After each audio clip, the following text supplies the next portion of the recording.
Cześć! Witaj serdecznie na kanale Polka w Ameryce. Mam na imię Olka.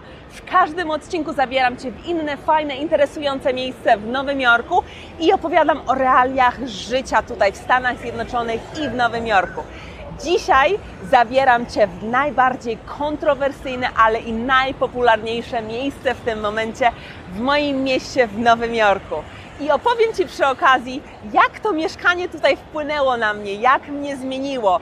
Udowodnię Ci, że da się zmienić po 30. Także zapraszam Cię serdecznie na odcinek. Jesteśmy na 5. Alei.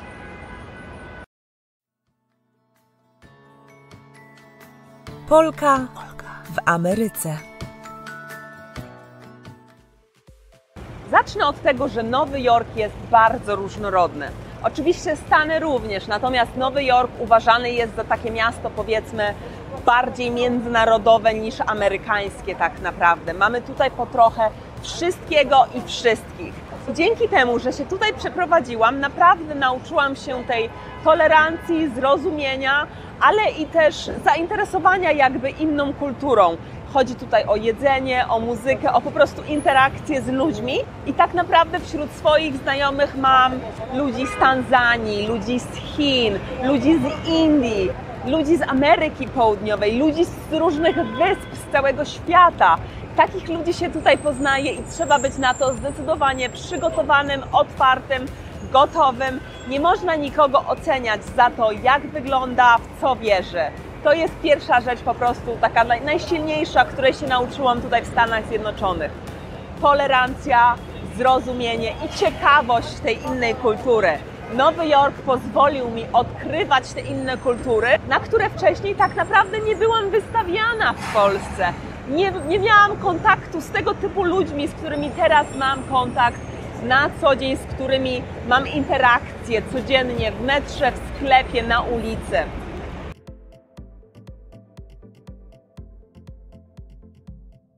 Kolejna rzecz, której się nauczyłam w Stanach, to small talki. Zajęło mi to 30 lat, żeby się nauczyć rozmawiać o niczym. Ja wiem, że to brzmi absurdalnie i na pewno Ty potrafisz prowadzić taką rozmowę small talkową o niczym. Natomiast dla mnie mi to bardzo, bardzo ciężko przyszło. Na szczęście już powiedzmy, że jako taką mam to opanowane. Przyznam się szczerze, że jak tutaj przyjechałam, to czego się nie spodziewałam, a co się nagle wydarzyło jakoś po pierwszych 2-3 miesiącach, zmienił mi się po prostu sposób rozmowy. Jestem bardziej otwarta na ludzi, bardziej się uśmiecham, prowadzę takie małe właśnie rozmówki z każdą osobą, którą napotykam. Właśnie z panią w sklepie, z panem, który mi sprzedaje bilet na metro, z kimkolwiek. Z kimkolwiek bym nie rozmawiała, te interakcje są zawsze przyjemne i każdy stara się właśnie uśmiechać. Też ten poziom jakby customer service tutaj w Stanach Zjednoczonych jest na tak wysokim poziomie i też mi po prostu zajęło tyle lat mojego życia, żebym znalazła się w miejscu i zrozumiała, jak to jest tak naprawdę obsługiwać klienta i co to znaczy, że klient ma zawsze rację. To jest jedna z tych rzeczy, której też się nauczyłam mieszkając tutaj w Stanach. Ale jeszcze wracając do tego, że Amerykanie właśnie prowadzą te takie small talki i że są tacy przyjaźni i zawsze uśmiechnięci, stereotypowo głupi, no dobra, powiedzmy stereotypowo. Natomiast wcale tak nie jest w rzeczywistości, ponieważ ten fakt, że oni sobie mówią hello, how are you, I'm good, how are you, to się wydaje może i takie powierzchowne jakby i właśnie takie głupie, no nie oszukujmy się. Natomiast dzięki temu, że prowadzę właśnie takie małe rozmowy, co zauważyłam, zwłaszcza podróżując do Polski, jest to, że ci ludzie tutaj w Stanach, nawet w Nowym Jorku, który uważany jest za miejsce, w którym ci Amerykanie nie są aż tak mili, gdzie w innych częściach Stanów, to wciąż uważam, że Amerykanie są o wiele milsi z natury niż Polacy. Niestety, przykro mi, że muszę Ci teraz to powiedzieć, ale przeciętny Amerykanin będzie dla Ciebie milszy niż przeciętny Polak.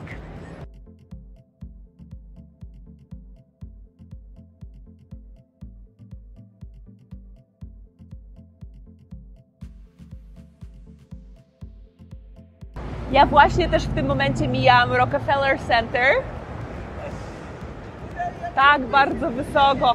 Tam mają taras widokowy zresztą, najlepsze widoki w Nowym Jorku. Jeśli przyjeżdżasz do Nowego Jorku, nie Empire State, nie, Rockefeller, tam. Rockefeller jest tak świetnie usytuowane po środku jakby Manhattanu, że z każdej strony wszystko możesz zobaczyć, nic Ci nic nie zasłania. Jeszcze jest fajne miejsce widokowe w One Trade Center, czyli tam, gdzie było kiedyś World Trade Center. I zarówno Rockefeller, jak i na World Trade Center zabiorę w innym odcinku, bo tak jak mówię, w każdym odcinku będziemy poznawać inne miejsce. Będę Was zabierała w inną przygodę za każdym razem.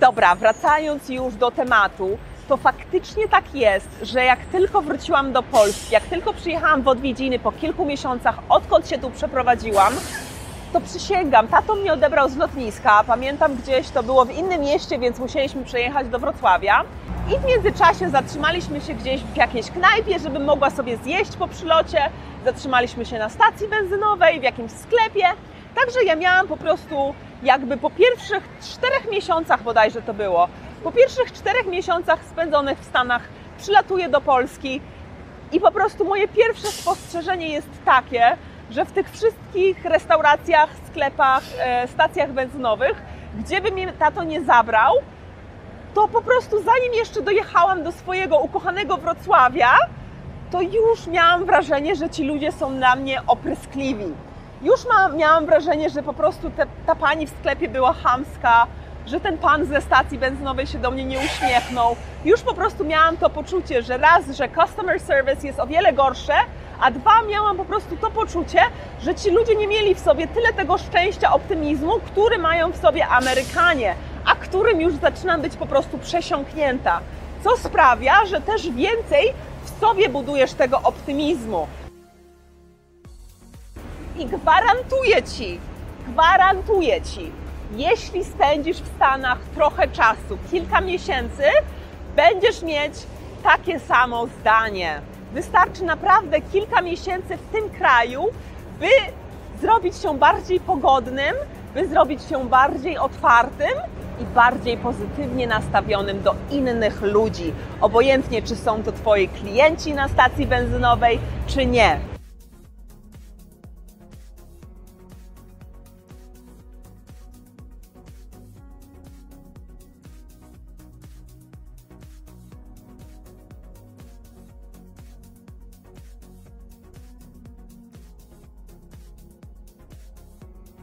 Czego jeszcze nauczyłam się w Nowym Jorku przede wszystkim, to tak zwany hustle.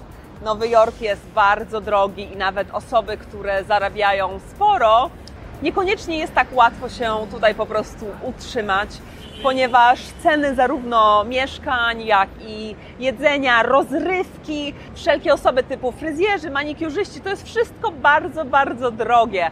Za usługi się tutaj płaci, także jak tutaj mieszkasz i musisz korzystać z tych usług, to naprawdę sporo musisz zarabiać. Tempo życia w Nowym Jorku jest Tobie bardzo narzucone i jest to wszystkiego tempo. Tempo jedzenia, nie możesz długo siedzieć w knajpach, bo już na Ciebie krzywo patrzą. Kelnerzy głównie pracują przecież na napiwki. Musisz tutaj szybko chodzić, szybko jeść, szybko myśleć, szybko pracować. Nowy Jork jest najszybszym, najbardziej dynamicznym miejscem, jakie w życiu widziałam.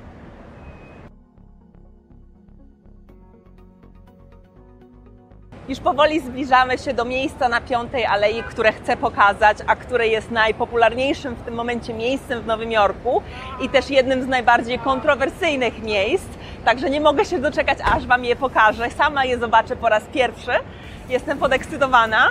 Natomiast jeszcze wracając do tematu, co jeszcze muszę zauważyć, to jest właśnie ten optymizm i dążenie do przodu Amerykanów. Amerykanie są zdeterminowani, Amerykanie wiedzą, czego chcą. Mieszkając tutaj w Nowym Jorku, naprawdę może Ci się bardzo udzielić ta kreatywna energia, ta energia właśnie osób, które wiedzą, że muszą haslować. Nie wiem, czy jest takie słowo nawet po polsku, ale powiedzmy, wymyśliłam słowo haslować.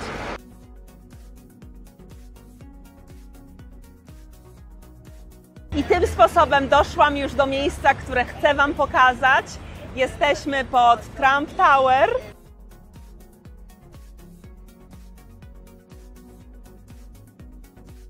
To jest Trump Tower. Znajduje się tuż przy Gucci, żeby nie było.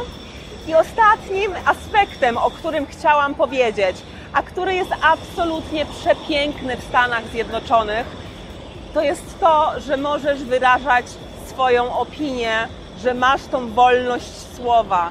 I to Amerykanie praktykują na każdym kroku. To podkreślają zawsze, nawet mówiąc o swoich wojnach, że my walczymy po to, żeby właśnie mieć tą wolność słowa. Nazywają to First Amendment, czyli jakby pierwszy wpis przy Konstytucji jest właśnie taki, że każdy ma prawo wolności słowa.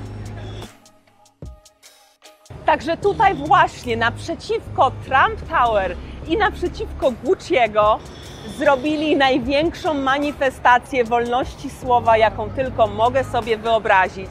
Mianowicie major Bill de Blasio razem z innymi ochotnikami wyrazili wolność słowa, pisząc na chodniku przed Trump Tower Black Lives Matter.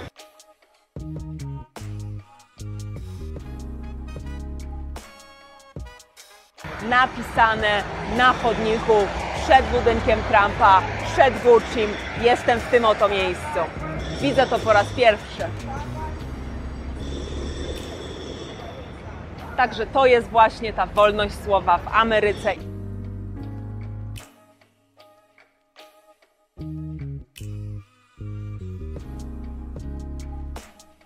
I to tyle w takim razie w dzisiejszym odcinku. Pozdrawiam Cię serdecznie z tego jakże kontrowersyjnego i popularnego w tym momencie miejsca na Manhattanie. Pozdrawiam Cię spod Trump Tower. Dziękuję Ci bardzo, że jesteś. Zapraszam do subskrypcji, do kolejnych odcinków. Polka Olka w Ameryce żegna się z Wami. Pa!